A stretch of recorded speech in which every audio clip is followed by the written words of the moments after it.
దేవరకొండ డివిజన్లో మండలంలో కొమ్మపల్లి అనేది గ్రామంలో ఇక్కడ గురుకులం రెసిడెన్షియల్ బాయ్స్ స్కూల్స్లో నిన్న రాత్రి నుంచి వర్షం పడతా ఉండేసరికి ఆల్మోస్ట్ చుట్టూ అంతా వాటర్ వచ్చేసింది. పక్కన దిండి వాగు ఉండడం వల్ల తర్వాత కొంచెం ప్రహారీ లేకపోవడంతో చుట్టూ అంతా వాటర్తో సరౌండ్ అయ్యేసరికి ఈరోజు మార్నింగ్ 7:30-8 నుంచి మేము రెవెన్యూ శాఖ తరఫున పోలీస్ శాఖ తరఫున మేమందరం ఇక్కడ ఉండి ఇక్కడ నుంచి పిల్లల్ని తరలించే నిర్ణయం తీసుకున్నాము. ఎందుకంటే మనం చూస్తూ ఉన్నాము మనకి వెదర్ శాఖ తరఫున కూడా ఇది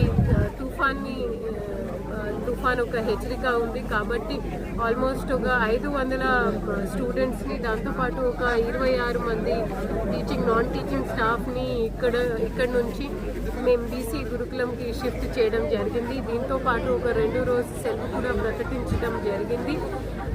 బేసికల్గా ఇప్పుడు మనం అందరం చూస్తూ ఉన్నాము ఈ లొకేషన్ కొంచెం లోతట్టుగా ఉంది. పక్కన దిండి వాగు ఉండడంతో ప్లస్ నిరంతరంగా వర్షం కురవడంతో ఈ పరిస్థితి ఏర్పడింది. దీన్ని దృష్టిలో పెట్టుకొని మేము దానికి ఒక శాశ్వత పరిష్కారం